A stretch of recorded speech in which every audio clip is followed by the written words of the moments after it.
Hi hello എല്ലാവർക്കും ഏജർ ഫാമിലിയുടെ പുതിയൊരു വീഡിയോയിലേക്ക് സ്വാഗതം. അപ്പോൾ ഇന്നത്തെ വീഡിയോ എന്ന് പറയുന്നത് ഞാൻ സോപ്പ് മേക്കിംഗ് തുടങ്ങിയ ഒരു ടൈം മുതൽ ഇതുവരെയുള്ള കുറച്ച് കാര്യങ്ങളാണ് പറയാനായിട്ട് പോകുന്നത്. അപ്പോൾ ബിഗിനറായിട്ടുള്ള ഒരുപാട് പേര് ഈ ഒരു സോപ്പ് മേക്കിങ്ങിൻ്റെ മേഖലയിലോട്ട് ഇറങ്ങി തിരിച്ചിട്ടുണ്ട്. അപ്പോൾ അവർക്ക് വേണ്ടിയിട്ട് ഈ ഒരു വീഡിയോ തീർച്ചയായിട്ടും ഉപകാരപ്പെടുമെന്നാണ് തോന്നുന്നത്. അപ്പോൾ എന്തായാലും എനിക്കുണ്ടായ കുറച്ച് കാര്യങ്ങളാണ് ഞാൻ പറയാനായിട്ട് പോകുന്നത്. ഞാൻ സോപ്പ് മേക്കിംഗ് തുടങ്ങിയത് ഇതൊരു ബിസിനസ്സായിട്ട് തുടങ്ങിയത് ഈ 2024 ഏപ്രിലൊക്കെയാണ് കേട്ടോ. ഒരു വർഷം ആവാൻ പോകുന്നു. അപ്പോൾ ആ ഒരു ടൈമിൽ ഫസ്റ്റായിട്ട് ഞാൻ ചെയ്ത് നോക്കിയ സോപ്പ് എന്ന് പറയുന്നത് അലോവേരയുടെ ആയിരുന്നു. അപ്പോൾ ബേസ് ഞാൻ മേടിച്ചിട്ടുണ്ടായിരുന്നു നമ്മുടെ കെമിക്കൽ ഷോപ്പിൽ നിന്നാണ്. ചെറിയ പീസ് മാതിരി നമുക്ക് കവറിൽ കിട്ടുന്ന ബേസ് ഉണ്ടല്ലോ, അതായിരുന്നു മേടിച്ച് ചെയ്ത് നോക്കിയിട്ടുള്ളത്. അപ്പോൾ ഈ തുടങ്ങിയ ടൈമിൽ നമുക്ക് എവിടെ നിന്നാണ് ബേസുകൾ കിട്ടുന്നത്, അല്ലെങ്കിൽ എന്തൊക്കെ കാര്യങ്ങളാണ് ഇതിൽ ചേർക്കേണ്ടത്, ഇതിൻ്റെ അളവോ കാര്യങ്ങളോ ഒന്നും നമുക്കറിയത്തില്ല. ഞാനൊരു വീഡിയോ ജസ്റ്റ് നമ്മളിങ്ങനെ യൂട്യൂബിലൊക്കെ സെർച്ച് ചെയ്യുന്ന ടൈമിൽ ഒരു വീഡിയോ ഇങ്ങനെ കണ്ടിട്ടുണ്ടായിരുന്നു. അപ്പോൾ അതിൽ അത്യാവശ്യം നല്ല വ്യൂസ് കിട്ടിയ ഒരു വീഡിയോ ആണ് ഞാൻ എടുത്ത് ചെയ്ത് നോക്കിയിട്ടുണ്ടായിരുന്നത്. പക്ഷെ അതിൽ അവർ പറഞ്ഞ ആ ഒരു സെയിം രീതിയിൽ തന്നെ നമ്മൾ ചെയ്ത് നോക്കിയിട്ടുണ്ടായിരുന്നു. ചെയ്തപ്പോൾ എനിക്ക് വന്നൊരു പ്രശ്നം എന്ന് പറയുന്നത് നമ്മളെടുത്ത അളവ് കറക്റ്റ് അല്ലായിരുന്നു. അപ്പോൾ ആ ഒരു ടൈമിൽ സോപ്പൊക്കെ നല്ല രീതിയിൽ വന്നു കേട്ടോ. ബേസ് മേടിച്ച് അതുപോലെ തന്നെ അലോവേരയുടെ സോപ്പിന് വേണ്ടിയിട്ട് കുറച്ച് കളർ ഞാൻ ആഡ് ചെയ്തിട്ടുണ്ടായിരുന്നു. പിന്നെ അതിലോട്ട് ഫ്രാഗ്രൻസും ചേർത്ത് പിന്നെ ഗ്ലിസറിനും അങ്ങനത്തെ കുറച്ച് കാര്യങ്ങളൊക്കെയാണ് ചേർത്തിട്ടുണ്ടായിരുന്നത്.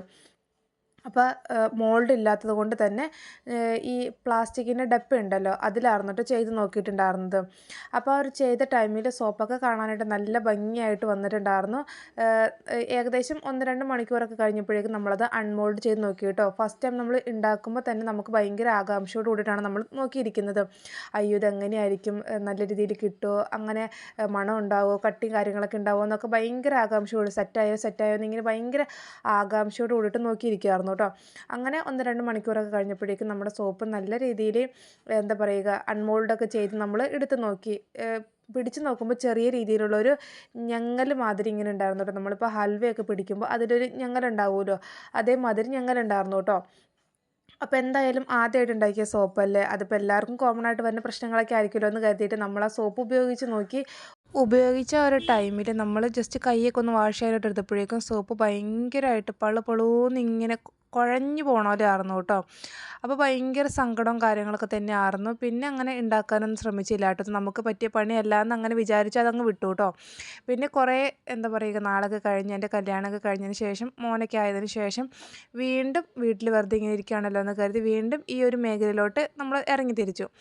അപ്പോൾ ആ ഒരു ടൈമിൽ വീണ്ടും ഞാൻ ഓൺലൈനായിട്ടായിരുന്നു സോപ്പിൻ്റെ ബേസ് മേടിച്ച് ഉണ്ടാക്കി നോക്കിയിട്ടുണ്ടായിരുന്നത്. അതൊരു ക്യാരറ്റിൻ്റെ സോപ്പായിരുന്നു കേട്ടോ. മുന്നേ ഞാൻ ഒരു വീഡിയോയിൽ പറഞ്ഞിട്ടുള്ളതായിരുന്നു.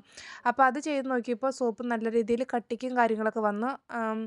പിന്നെ ഉണ്ടായിരുന്ന പ്രശ്നം എന്ന് പറയുന്നത് സോപ്പിന് പതയില്ലാത്തതായിരുന്നു.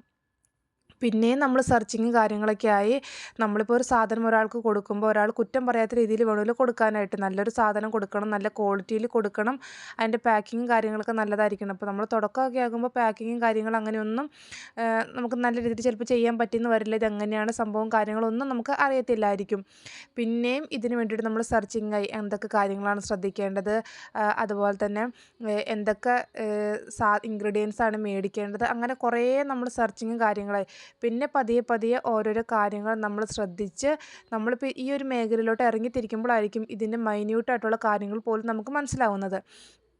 പിന്നെ അത് കഴിഞ്ഞിട്ട് ഞാൻ വീണ്ടും സോപ്പിൻ്റെ ബേസ് വാങ്ങിച്ച് ചെയ്ത് നോക്കി.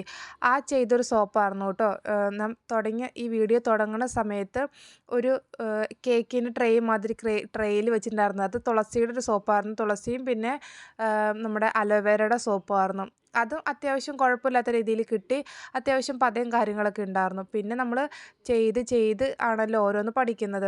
അങ്ങനെ പിന്നെ പഠിച്ച് ഇതിൻ്റെ അളവ് കാര്യങ്ങൾ, അതുപോലെ തന്നെ എന്തൊക്കെ സോപ്പുകൾ ഏതൊക്കെ സ്കിൻ ടൈപ്പിന് പറ്റിയത്, അങ്ങനെ ഓരോരോ കാര്യങ്ങൾ നമുക്ക് മനസ്സിലാക്കാനായിട്ട് പറ്റും. അപ്പോൾ ഇപ്പോൾ ഈ വീഡിയോ ചെയ്യാനുള്ള കാരണം എന്താണെന്ന് വെച്ച് കഴിഞ്ഞാൽ കഴിഞ്ഞ ദിവസം എനിക്കൊരു കോൾ വന്നിട്ടുണ്ടായിരുന്നു. ആ ഒരു കോളിൽ ആ ഒരു ആൻറ്റി പറഞ്ഞിട്ടുണ്ടായിരുന്നത് മോളെ ഞാൻ ആദ്യമായിട്ട് സോപ്പ് ഉണ്ടാക്കി നോക്കി നല്ല രീതിയിൽ കിട്ടിയില്ല എന്നാണ് പറഞ്ഞിട്ടുണ്ടായിരുന്നത്. അപ്പോൾ ഞാൻ വെച്ചാൽ എങ്ങനെയാണ് എന്തോ എന്തോരം ബേസാണ്, അളവ് എങ്ങനെയാണ് എടുത്തതെന്നൊക്കെ ഇങ്ങനെ ചോദിച്ചിട്ടുണ്ടായിരുന്നു. അപ്പോൾ പറഞ്ഞു ഇങ്ങനെ ജസ്റ്റ് ഒരു വീഡിയോ ഇങ്ങനെ കണ്ട് ചെയ്ത് നോക്കിയതായിരുന്നു. അതിൽ പിയേഴ്സിൻ്റെ റെഡിമെയ്ഡായിട്ടുള്ള സോപ്പ് മേടിച്ച് അത് കട്ട് ചെയ്തിട്ടാണ് ഉണ്ടാക്കിയെന്നാണ് പറഞ്ഞത്. അപ്പോൾ ഇതിലെനിക്കൊരു കാര്യം പറയാനുള്ളത്, നമ്മൾ സോപ്പ് വെച്ച് വീണ്ടും സോപ്പ് ചെയ്യാതിരിക്കുന്നതായിരിക്കും കേട്ടോ നല്ലത്. അതെന്താണെന്ന് വെച്ച് കഴിഞ്ഞാൽ ഓൾറെഡി ആ ഒരു സോപ്പിൽ, പിയേഴ്സിൻ്റെ സോപ്പിൽ അതിൽ ചേരാണ്ടായിട്ടുള്ള കാര്യങ്ങളെല്ലാം ചേർത്തിട്ടായിരിക്കും വരുന്നത്.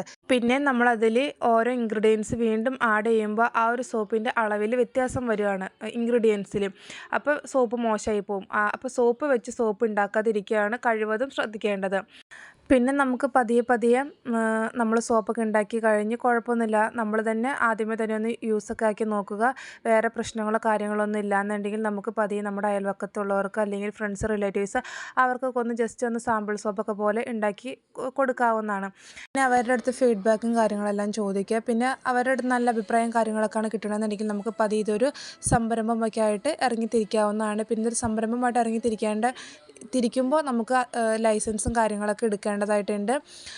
പിന്നെ അതുപോലെ തന്നെ പതിയെ നമ്മൾ ഇതിൽ ഓരോരോ കാര്യങ്ങളൊക്കെ നമുക്ക് ശ്രദ്ധിച്ച് കഴിയുമ്പോൾ സോപ്പൊക്കെ നല്ല രീതിയിൽ പെർഫെക്റ്റൊക്കെ ആയിട്ട് കിട്ടാനായിട്ട് തുടങ്ങും.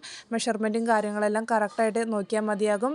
നമ്മളെടുക്കുന്ന അളവ് ഒരു കാരണവശാലും കൂടി പോകരുത്. അതുപോലെ തന്നെ നല്ല ക്വാളിറ്റിയുള്ള ബേസൊക്കെ നോക്കി മേടിക്കുക. പിന്നെ പാക്കിങ്ങും കാര്യങ്ങളൊക്കെ ശ്രദ്ധിക്കണം. നമ്മളൊരു ബിഗിനർ ആകുമ്പോൾ ഇപ്പോൾ നമ്മൾ കടയിൽ നിന്ന് സോപ്പൊക്കെ പാക്ക് ചെയ്ത് കിട്ടുന്ന ആ ഒരു കവർ ബോക്സ് ചിലപ്പോൾ ഒന്നും മേടിക്കാനായിട്ട് പറ്റത്തില്ല. സോപ്പിൻ്റെ റേറ്റും അതുപോലെ തന്നെ കവർ കാര്യങ്ങൾ അങ്ങനെയൊക്കെ മേടിക്കുമ്പോൾ വീണ്ടും നമ്മൾ സോപ്പിൻ്റെ റേറ്റൊക്കെ കൂട്ടേണ്ടി വരും. ബിഗിനറൊക്കെ ആകുമ്പോൾ നമ്മൾ ജസ്റ്റ് ക്ലിങ് ഫിലിം വെച്ച് കവർ ചെയ്താൽ മതിയാകും. ക്ലിങ് ഫിലിം വെച്ച് കവർ ചെയ്യുമ്പോൾ നമ്മൾ ചെയ്യുന്നത് നല്ല കാര്യം നല്ല പെർഫെക്റ്റായിട്ട് ചെയ്യാനായിട്ട് ശ്രദ്ധിക്കുക. അതുപോലെ തന്നെ ഇപ്പോൾ എൻ്റെ ഒരു ചെറിയൊരു അനുഭവത്തിൽ നിന്ന് എനിക്ക് പറയാനുള്ളത്, ഞാൻ തുടങ്ങിയ സമയത്ത് വളരെ മോശമായിട്ടാണ് സോപ്പ് ചെയ്തിട്ടുണ്ടായിരുന്നത്. അപ്പോൾ അതിൽ നിന്ന് ഇതുവരെ എനിക്ക് എത്താൻ കഴിഞ്ഞിട്ടുണ്ടെങ്കിൽ നമുക്ക് ശ്രമിച്ചു കഴിഞ്ഞാൽ നടക്കാത്തതായിട്ട് ഒന്നുമില്ല. അപ്പോൾ എന്തായാലും ഇപ്പോൾ സോപ്പ് ചെയ്തിട്ട് ശരിയാവാത്തവരൊക്കെ ഉണ്ടെങ്കിൽ വിഷമിക്കേണ്ട കാര്യമൊന്നുമില്ല. നമ്മൾ ചെയ്താണ് പഠിക്കുന്നത്. വളരെ കുറച്ച് സോപ്പുകളുടെ ഫോട്ടോസ് മാത്രമാണ് ഇപ്പോൾ ഇതിൽ കാണിച്ചിരിക്കുന്നത്. എനിക്കിതിൽ ഏറ്റവും കൂടുതൽ ഓർഡർ കിട്ടുന്നത് കറ്റാർവാഴയുടെ സോപ്പും അതുപോലെ തന്നെ ആര്യവേപ്പിൻ്റെ സോപ്പാണ്. അപ്പോൾ തുടങ്ങിയ സമയത്ത് ഞാൻ ആര്യവേപ്പിൻ്റെ സോപ്പാണ് ചെയ്തിട്ടുണ്ടായിരുന്നതെന്ന് പറഞ്ഞല്ലോ. അപ്പോൾ അതിൽ നിന്ന് ഇവിടം വരെ എനിക്ക് എത്താൻ കഴിഞ്ഞിട്ടുണ്ടെങ്കിൽ നമ്മൾ അതിൽ ഓരോരുത്തരും എടുക്കുന്ന എഫേർട്ട് അനുസരിച്ചിരിക്കും കേട്ടോ. നമ്മൾ എത്ര ആത്മാർത്ഥമായിട്ട് ആ ഒരു ജോലിയിൽ ഏർപ്പെടുന്നുവോ നല്ല റിസൾട്ടായിരിക്കും നമുക്ക് കിട്ടുന്നത്. തുടക്കത്തിൽ എന്തായാലും ചിലപ്പോൾ ചിലരുടെ ശരിയാകും ചിലരുടെ ശരിയാകില്ല എന്ന് പറഞ്ഞ രീതിയിൽ എൻ്റെയും ശരിയായില്ലായിരുന്നു. നമ്മളതിൻ്റെ മെഷർമെൻറ്റും കാര്യങ്ങളെല്ലാം കറക്റ്റായിട്ട് മനസ്സിലാക്കി കഴിഞ്ഞാൽ നമുക്ക് എന്തായാലും വിജയം നേടിയെടുക്കാനായിട്ട് സാധിക്കും. ഇപ്പോൾ അത്യാവശ്യം വെറൈറ്റീസ് ഓഫ് സോപ്പുകൾ നമ്മൾ സെയിൽ ചെയ്യുന്നുണ്ട്. അന്ന് ഞാനത് പറ്റില്ല എന്ന് പറഞ്ഞ് മാറി നിന്നിരുന്നെങ്കിൽ ഇപ്പോൾ ഇങ്ങനെ ഒരു രീതിയിൽ എനിക്ക് സോപ്പുകളൊന്നും ചെയ്യാനായിട്ട് പറ്റത്തില്ലായിരുന്നു. അപ്പോൾ എന്തായാലും പറ്റില്ല എന്ന് നിൽക്കുന്ന സ്ഥാനത്ത് നമുക്ക് പറ്റുമെന്ന വിശ്വാസത്തോടുകൂടി മുന്നോട്ട് പോവുക. നല്ല രീതിയിൽ എല്ലാവരും ശ്രമിക്കുക. അപ്പോൾ സോപ്പൊക്കെ ചെയ്യുന്നവരും ചെയ്യാൻ ആഗ്രഹിക്കുന്നവരും എല്ലാവർക്കും നല്ല രീതിയിൽ ചെയ്യാനൊക്കെ പറ്റട്ടെ. അപ്പോൾ നിങ്ങൾക്ക് ഇതിൽ സോപ്പ് സംബന്ധമായിട്ടുള്ള എന്തെങ്കിലും ഡൗട്ടോ കാര്യങ്ങളോ ഉണ്ടെങ്കിൽ ജസ്റ്റ് കമൻറ്റ് ബോക്സിൽ പറയുക. അപ്പോൾ നമുക്ക് കൂടുതൽ വരുന്ന കമൻറ്റ്സ് കാര്യങ്ങളൊക്കെ നോക്കിയിട്ട് ജസ്റ്റ് ഒരു Q&A പോലെ ചെയ്യാനായിട്ടൊരു ആഗ്രഹമുണ്ട്. അറിയാവുന്ന കാര്യങ്ങളൊക്കെയാണെങ്കിൽ ഞാൻ തീർച്ചയായിട്ടും പറഞ്ഞു തരുന്നതായിരിക്കും. അപ്പോൾ ഇത് ഇത്രയൊക്കെ ഉള്ളൂ കേട്ടോ നമ്മുടെ ഒരു വീഡിയോ ഇഷ്ടപ്പെട്ടെങ്കിൽ ഒന്ന് സബ്സ്ക്രൈബ് ചെയ്ത് സപ്പോർട്ട് ചെയ്യണം. പുതിയൊരു വീഡിയോ ആയിട്ട് വീണ്ടും കാണാം.